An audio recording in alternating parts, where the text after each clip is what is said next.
Many of you are aware of Pastor Paul Mackenzie's atrocities and how people are being deceived in what he calls a direct ticket to heaven, which is members are asked to fast and die in the process as a holy death and a faster road to heaven.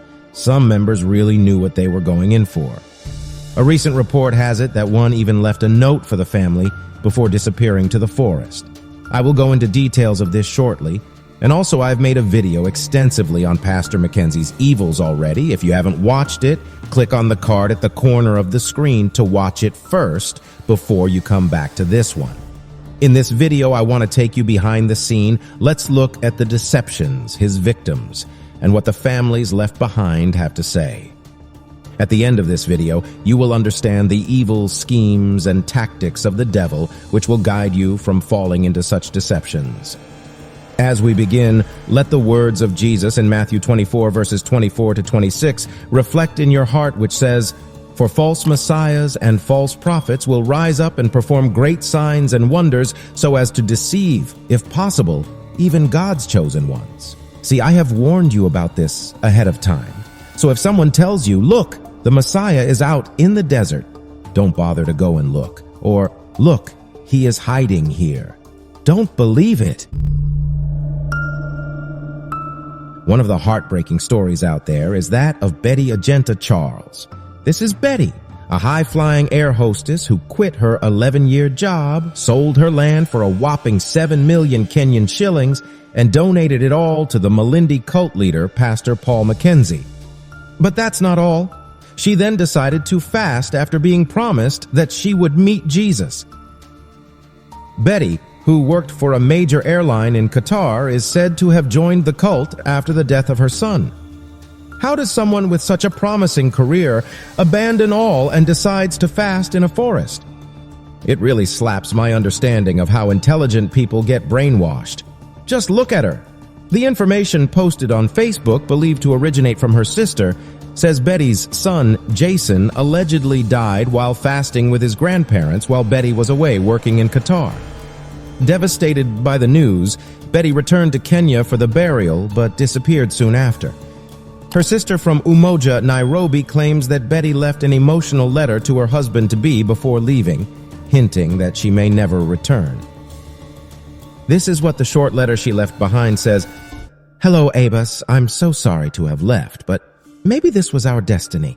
Thanks for everything you have done for us in this time while we were together. Take care of yourself. I hope we meet each other someday. I'm really emotional writing this, but know I loved you with every bit in me. It is really hard for me, but I have to go. I'm sorry. Thanks for the memories, the good, the pains we went through together, the plans we had. Oh, I wish I had met your family. But that's the almighty plans. Have a lovely life and always know we watching from above. You know, one day we all gonna be history. Goodbye." What happened next will shock you.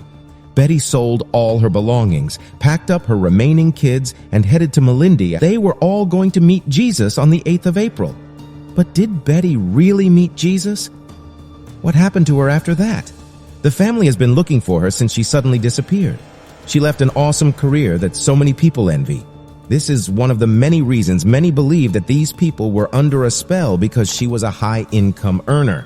To forsake all that and decide to sacrifice even the life of her kids in the process is unbelievable. All because she wants to see Jesus? This story is really mind-boggling, honestly. If you think Betty's story was weird, wait till we get to the next victim. Before then, I want to invite you to subscribe to the channel. Here we explore end-time deceptions, expose the schemes of false prophets, and also explore Bible facts and archaeology discoveries that are related to the end time. I'll be glad to have you join the family. Next on the list is Tabitha Mukulu. She's a 55-year-old widow. This woman is on the verge of losing 3 of her sons. Pastor Paul Mackenzie brainwashed her 3 sons into the fast. Take a look at her. At this age, the woman ought to be having good memories with her children and grandchildren. But according to her, one of her sons, 32-year-old Ferdinand, who was among the faithfuls of the Good News International Church, convinced his 2 brothers, Kevin and James Luca, to tag along for the controversial prayers. She's been trying to reach them on the phone, not knowing their whereabouts, but the mobile phones were switched off until last week when her only daughter came to break the news to her. One of her sons is dead. One is missing in the forest while one was rescued and is with the police. She is devastated by the news and still finds it unbelievable that 3 of her children were brainwashed into this mess. And come to think of it, this guy who convinced his brothers to join the fast graduated from the university pursuing a career as a teacher.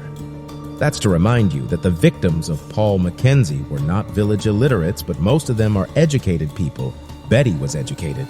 And the next victim, Mr. Isaac Ngala and Ms. Emily Kaunga, were also educated and working parents until they meet Pastor Mackenzie. They quit their jobs and relocated to Shakahola, Mackenzie's new church location.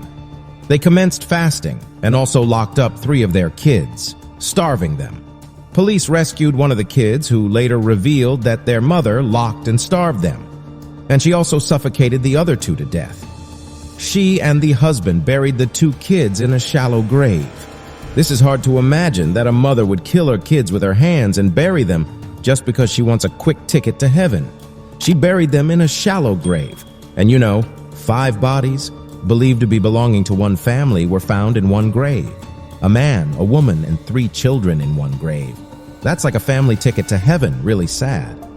In another grave, 3 bodies were found on top of each other. A detective said, "In the bodies exhumed, children were more as compared to adults. The truth is, you don't just wake up one day and decide to fast till you meet your maker. No, you are coerced into doing what is intellectually insane with the help of an evil spirit." Clearly, this man is possessed by an evil spirit. Here are a few facts about Pastor Paul Mackenzie. Mackenzie is the founder of Good News International Church. He is married to Joyce Memwakamba. He was a taxi driver before he became a pastor. Mackenzie was taken to Malindi by his sister back in the day. He moved his church to Shakahola in 2022. Mackenzie was charged 4 times between 1997 and 2003 for his sermons, but was acquitted each time due to lack of evidence.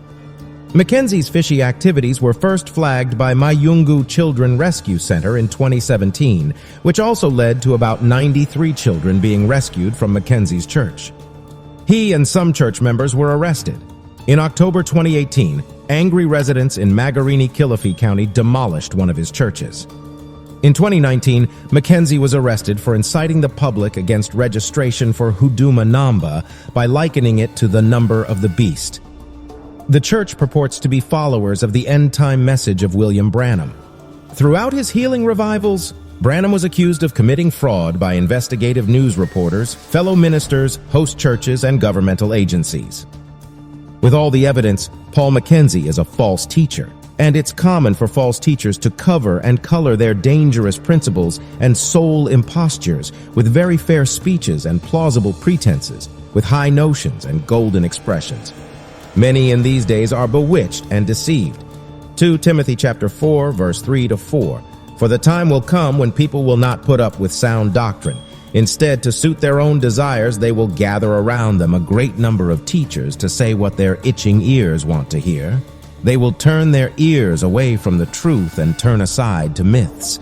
People are desperate for a sense of connection and purpose, sometimes to their detriment. Life can be hard, and so many people seek solace in relinquishing control, making it easier to let someone else make decisions for them. Regrettably, this has caused a loss of individual initiative and responsibility. It's a heartbreaking truth that many people are looking for ways to avoid life's struggles, even if it comes at the cost of their freedom. Be vigilant and guard your heart against all manifestations of false teachers.